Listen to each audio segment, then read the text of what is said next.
Salut à tous et bienvenue dans cette nouvelle vidéo. Aujourd'hui, on va voir ensemble une méthode beaucoup plus avancée, beaucoup plus propre et surtout beaucoup plus professionnelle pour créer une clé USB Linux Mint persistante avec Ventoy. Dans ma précédente vidéo, je vous avais montré les méthodes classiques basées sur les fichiers de persistance traditionnels, les overlays ou encore les méthodes manuelles directement depuis Ventoy. Mais cette fois, on passe à un autre niveau. On va utiliser une vraie installation complète de Linux Mint dans un disque virtuel VDI, exactement comme si on installait Linux sur un vrai PC. Et ce disque virtuel sera directement stocké dans notre clé USB Ventoy. Ensuite, grâce à l'outil vtoyboot, Ventoy sera capable de démarrer directement cette machine Linux persistante. L'avantage énorme de cette méthode, meilleure stabilité, vraie persistance complète, meilleure compatibilité, possibilité de personnaliser Linux comme un vrai système installé, et surtout une expérience beaucoup plus proche d'une installation réelle. Et vous allez voir que finalement, c'est beaucoup plus simple qu'il n'y paraît. Alors sans perdre de temps, on commence tout de suite. Je commence par ouvrir VirtualBox, puis je clique sur Nouvelle. Je vais donner un nom à ma machine virtuelle Ventoy Mint. Maintenant, étape très importante. Je vais changer le dossier de stockage de la machine virtuelle. Et ici, au lieu de laisser le chemin par défaut sur le disque du PC, je vais directement pointer vers ma clé USB Ventoy. Pourquoi ? Parce que tout notre système Linux sera stocké directement dans la clé USB. Ensuite, je sélectionne l'image ISO de Linux Mint Cinnamon. Puis je désactive l'option d'installation automatisée. Je préfère faire une installation manuelle complète pour avoir un meilleur contrôle sur tout le processus. Je passe maintenant à la configuration du matériel. Ici, j'active l'option EFI. C'est important parce que la majorité des machines modernes utilisent aujourd'hui le démarrage UEFI. Ensuite, j'alloue 4 Go de mémoire RAM à la machine virtuelle. Puis j'attribue également 4 cœurs CPU. Cela permettra à Linux Mint d'être beaucoup plus fluide pendant l'installation et l'utilisation. Je passe maintenant à la partie stockage. Je vais créer un disque virtuel de 16 Go. Et ici, je coche une option très importante, l'allocation complète de l'espace disque. Cela signifie que VirtualBox va immédiatement créer un fichier VDI de 16 Go réel. Contrairement au mode dynamique qui augmente progressivement selon l'espace utilisé. Cette méthode est souvent plus stable et plus performante pour une utilisation sur clé USB. Ensuite, je choisis le chemin du fichier disque virtuel directement dans ma clé Ventoy. Et voilà. Je clique maintenant sur Finir. À partir de ce moment-là, VirtualBox commence à préparer toute l'infrastructure de la machine virtuelle. Il crée le disque VDI, configure le matériel virtuel, prépare le firmware EFI, attache l'image ISO de Linux Mint et construit un environnement complet simulant un véritable ordinateur. Autrement dit, VirtualBox est en train de créer un PC virtuel entièrement fonctionnel dans notre clé USB. Une fois la préparation terminée, la machine virtuelle démarre automatiquement sur l'ISO de Linux Mint. Et là, on arrive sur le menu Grub. On y trouve plusieurs options de démarrage. Dans mon cas, je vais sélectionner OEM Install. Cette option est très intéressante parce qu'elle permet de préparer une installation propre et portable du système. J'appuie donc sur Entrée et Linux Mint commence à démarrer. Pendant le chargement, petit rappel rapide, Linux Mint est l'une des distributions Linux les plus populaires pour les débutants comme pour les utilisateurs avancés. Elle est basée sur Ubuntu, très stable, très légère et surtout très simple à utiliser au quotidien. Quelques instants plus tard, l'installateur se lance. Première étape, le choix de la langue. Je sélectionne le français. Ensuite, Linux Mint demande un nom unique pour identifier le système. Ce nom peut être utilisé pour les rapports de bugs et certaines statistiques système. Je renseigne simplement un nom. Étape suivante. La disposition du clavier. Je sélectionne clavier français. Ensuite, nous avons la partie codec multimédia. Je laisse les paramètres par défaut et je continue. Puis arrive le choix du type d'installation. Ici aussi, je laisse les options par défaut. Linux Mint détecte automatiquement notre disque virtuel VDI.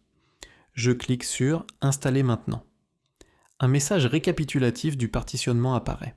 Il nous montre comment le disque va être organisé. Je valide avec « Continuer ». Ensuite, je sélectionne mon fuseau horaire. Puis je renseigne le nom de l'ordinateur, le nom utilisateur et un mot de passe. Et maintenant, l'installation réelle commence. À partir de ce moment-là, Linux Mint copie tous ses fichiers système dans le disque VDI. Le système installe le noyau Linux, les pilotes, l'environnement graphique Cinnamon, les logiciels de base, le chargeur de démarrage Grub, et toute l'architecture nécessaire au fonctionnement du système. Autrement dit, on est réellement en train d'installer Linux sur notre clé USB, comme sur un vrai disque dur. Une fois l'installation terminée, Linux Mint démarre normalement.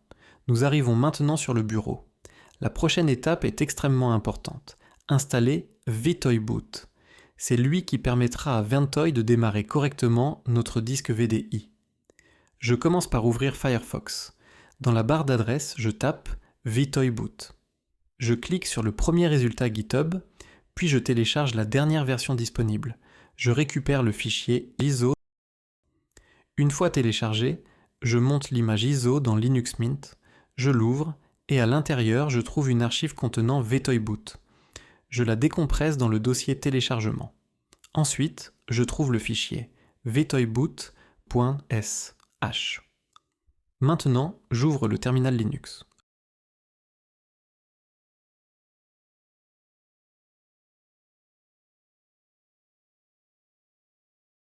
Je me place dans le dossier contenant le script et j'exécute la commande sudo shvtoy boot.sh. Le script commence alors son travail. Pendant son exécution, VtoyBoot modifie plusieurs composants du système Linux. Il prépare l'intégration avec Ventoy, configure le démarrage du système, ajoute les modules nécessaires et adapte le boot afin que Linux puisse fonctionner correctement depuis un disque VDI lancé par Ventoy. Autrement dit, il transforme notre installation Linux classique en système compatible Ventoy. Une fois l'opération terminée, un message confirme que tout s'est correctement déroulé.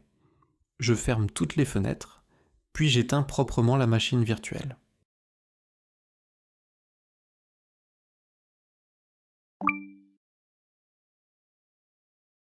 Maintenant que la machine est éteinte, je retourne sur ma clé USB Ventoy.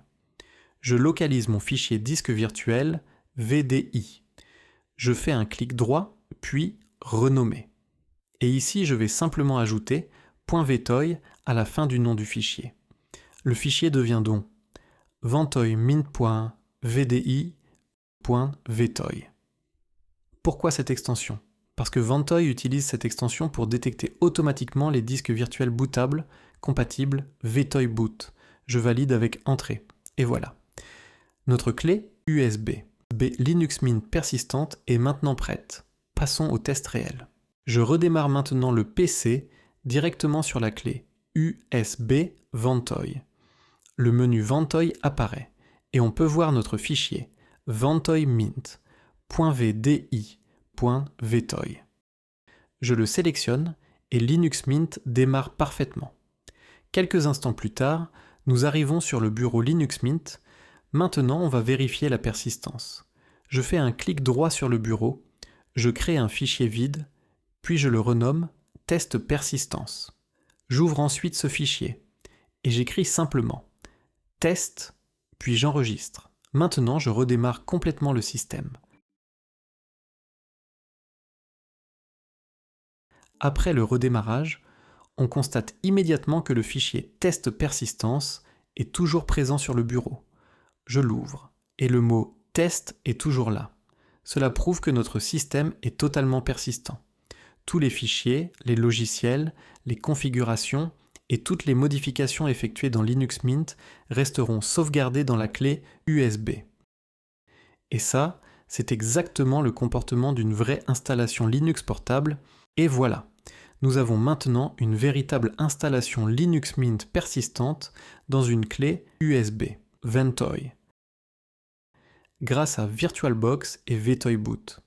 Une méthode beaucoup plus professionnelle, plus stable et surtout beaucoup plus flexible que les méthodes traditionnelles. Si la vidéo vous a aidé, n'oubliez pas le like, l'abonnement et dites-moi dans les commentaires si vous voulez une suite sur l'optimisation de Linux portable, l'installation d'autres distributions ou même la création d'un Windows portable avec Ventoy. Merci à tous d'avoir regardé la vidéo et à très bientôt pour un nouveau tuto.